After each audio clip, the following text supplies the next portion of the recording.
Hi guys, and welcome back to another DrAce video, and today we're going to be playing Ride 4. We're still checking out the DLC pack for the Street Kings, and this one is for the KTM 690 SMC R. Somewhat of a hybrid motorcycle from the average supermoto bike and your average sort of naked bike, and I've got to say, so far it feels kind of different, but I quite like it. It's a KTM, so it's good to use another KTM to get the affinity levels up. I've already got my affinity level to level 4 or perhaps even 5 with the KTMs, but it's still good to have more KTMs in Ride 4. Well, this bike does handle very, very well. It moves around quite a lot. It's quite smooth on the acceleration, it's quite smooth to move around, but it just feels a little bit too light sometimes. But it's not a bad thing because you can really chuck it around, so I've quite liked my particular time with this one. We're going to be doing 3 Grand Prix here today. This first one with a time trial right here in the Canadian Tire Grand Prix. I do love this track, I think it's fantastic, and it's always good to start a video off with a fantastic track such as Canadian Tire Grand Prix. But of course this is the 690 versus 701 group right here in the Street Kings DLC. And I gotta say, so far I quite like these different sort of challenges we've been doing. A little bit different to what we usually had on the packs, so it's a bit of a thumbs up from me so far with the 690s versus the 701s. So we now move over to shout out to Maniac PT. When I say this, we move over to Takuba, because I still have no idea how to pronounce this Japanese track, but for the time being Takuba will suffice. You know which GP I mean, it's the Japanese GP, Takuba. And I tell you what, I'm looking forward to this one actually, because it's been a while since I've tackled Takuba with a supermoto hybrid bike, and I love the competition in Ride 4 sometimes. Sometimes it can be really competitive, and then sometimes it may not be. So I have a good feeling about this one today, as someone's gone down, it's carnage up ahead! Oh, someone's binned it already. Ellis Mercer has gone down to start off this Japanese GP as we go underneath the Dunlop Bridge, chasing down Renato Banfi, Lara Aniston and the rest. But of course already moving very, very quickly through the pack. No holds barred, I guess. We're just going to be going for it. Now you will see some riders on the 701 Husqvarna, the supermoto machine, and they have a tough time up against these KTM 690s, and for right reasons as well. This bike is a beast compared to those, and I don't really think this is a supermoto bike. It doesn't really have the same feeling. The rider doesn't tend to chuck the foot on the floor to try and balance themselves round. It's much more of a hybrid, as I mentioned earlier on in this video. So I don't know why they keep actually putting us up against the supermotos, because it doesn't seem like my experiences so far at least are showing that the supermoto can keep up with these bikes. And I think Ellis Mercer, the lady who went down early on just into this corner here, as we make a wonderful lunge there up on the inside of Kate Stewart, she also went down there on the Husqvarna as we made, ooh, had the rear tyre sliding there as we touched the grass. Goodness me, we were certainly on the edge of our seats in that instance. But of course, chasing down Felix Bishop might get him on the brakes here onto the right-hand side. Thought about it, but I couldn't make it stick. So getting right onto the rear of turn 9, and then the acceleration will flow, getting him right behind Felix Bishop, and then use the strength and the speed of this motorcycle to get ahead. Because of course, for some reason, the AI on Ride 4 don't tend to go full throttle. They're a little bit, hesitant, but never mind. Felix Bishop certainly wasn't hesitant about retaking 3rd place back, but of course he has re-lost it once again as we now close in to the 2 Japanese riders ahead. Look at that from Tagai Sasaki. Bit of a power slide there, as I've got a little bit infatuated with that bit of a moment and movement from him, and I almost got caught out by getting bumped from the rear from Kate Stewart, and I've almost bumped Sasaki now. Goodness me, it's all going a bit hectic here in this Japanese GP. We do dive up on the inside of Sasaki though for turn 5. And I don't think I mentioned this earlier, but I'll mention it now nonetheless. I do apologise for my voice for this one. My allergies are quite bad today. Bunged up, sore throat, eyes are itchy. You know the score, but look at that slide from Morawaka there at the front. That was beautiful. Now, we mentioned the other day, I can't remember who mentioned it, so I do apologise. But we did say, and we did see in the comment section that someone said about not being able to see power slides with the supermoto machines. I agree, you don't see them very often, but this hybrid motorcycle certainly power slides if you chuck it into the right particular corners and give it lots of rear brake. But for the time being, we have now taken the lead, and we now lead by 0.4 of a second to Mariwaki, just behind Marakawa. I cannot pronounce that, I'm trying my best. But we're going to turn 2, flick to the right for turn 3, just momentarily as we now get onto the left hand side. Nice smooth braking there from Dr. Ace, getting away from the rumble strip because it can get a little bit treacherous if you lean it on too much there.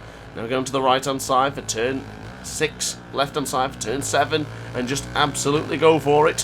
Flying, and now we're up by 0.8 of a second, down by 20,000 of a second as far as the best laps go for so far. But we did set a 58.1 earlier on. I do think a 57 is more than possible. But ultimately, I don't think this bike is too bad. I'd probably use this bike again. And I think this is the bike that you need to get maximum affinity level to get the achievement. And so far, I don't think I've done any of those bikes. The only bike I really want to do is the MV Agusta Super Veloce, because I absolutely adore that motorcycle. But as far as actually getting level 5 affinity with all those, I don't know whether I should do those videos. Because will you get bored of seeing the same motorcycle over and over again? Who knows? Maybe I'm just going to sit there someday and just do like 100 laps in time trial mode and just dominate as much as I can with those particular bikes, just to get the affinity level up, so I can get those achievements. Because I'm a little bit of an achievement hunter. I'm not massively like I used to be, but it is always nice to get the achievements, so we'll see. I probably will end up doing that at some point, and I do still love Ride 4 very much. The affinity with Ride 4 is very high, regardless of which motorcycle we are using.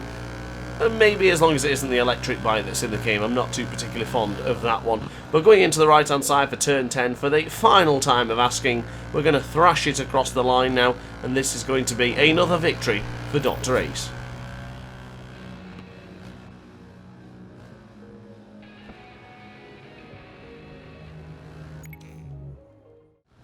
So we now move across to the French Riviera, and once again we are seeing this track. It's appeared quite a few times recently, and I gotta say, I'm quite enjoying it. Now, I used to not like the French Riviera at all, but things have changed. Maybe I've matured a little bit. Goodness me, it's got absolutely battered a bit there between some of the riders behind. But I do really like the French Riviera, and this variant with this bike at this time of year in this sort of area is fantastic. It's really good. I'm really liking it so far. I think I'll do more tracks here around the, or at least more races and time trials around this French Riviera, because it has really made an impression. Oh, I got absolutely bumped from behind. The bike, the lone bike that was on the floor skittling across the tarmac, bumped my rear tyre, but thankfully our KTM was able to stay afloat. I do think it's probably because it's like this hybrid machine. It's been able to kick up the rear tyre and just be able to ride the wave, but Lord Almighty, that was close. Now going into one of the most difficult corners in Ride 4, turn 8.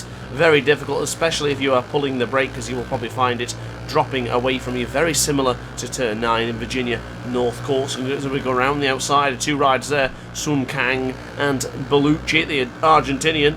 We now get onto the left-hand side, and we'll try and get closer and closer to the riders ahead. Look at us go now, side by side by side, 3 abreast, and we're now up into 5th position. Beautifully done there on board this KTM.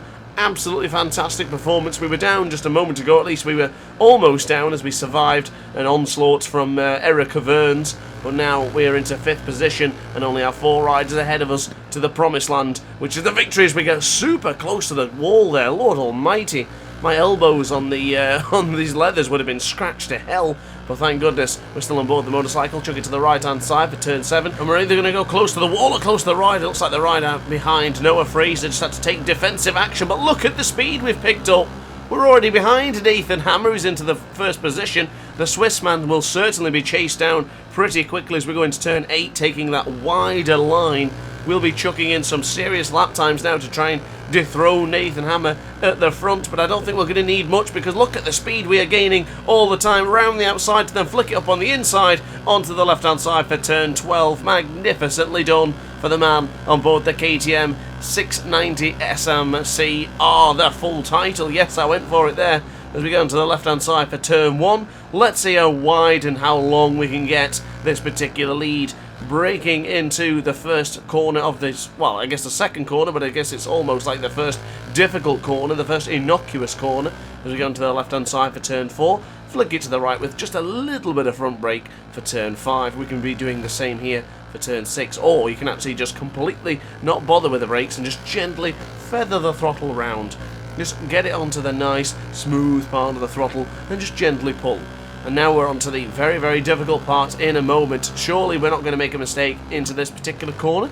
Since I've mentioned it so many times, I think we should be absolutely fine going into turn 8. Now, of course, 3 laps into this Grand Prix, and I've shown you 3 different ways of getting into that particular corner for turn 8. Go for a tight apex, you can go for a wider line, or you can go down the middle. Each one is absolutely fine, it's just merely preference, and of course depending on who is racing with you. Now, of course, French Riviera, I mentioned it early on in this video. I used to really sort of fear this track in the sense of I would see it on the career mode and I'd be like, yeah, I'll do it later, or maybe I'll do that another time. Here on Ride 4, I've sort of changed my mind. With the recent bikes that I've been using here in the French Riviera, I've really enjoyed my time on this track. Now, I know you guys quite like the road circuits such as the Snake from Ride 3, etc.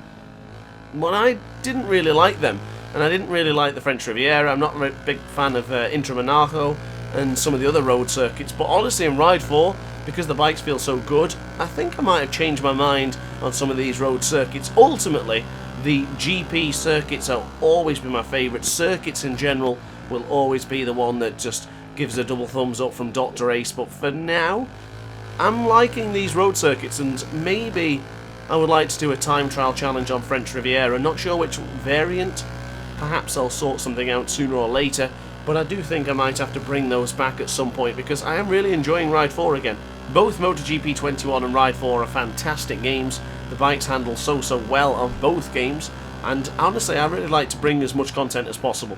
And if I can bring as much Ride 4 content as much as I do with MotoGP 21, then of course we are laughing once again. Now, Ride 4 has actually had just under 200 videos courtesy of DrAce. I don't think MotoGP 21 will be too far behind, since just 2 seasons of MotoGP's 21's career mode have been 40 videos each. So I think we're going to catch Ride 4 up pretty soon.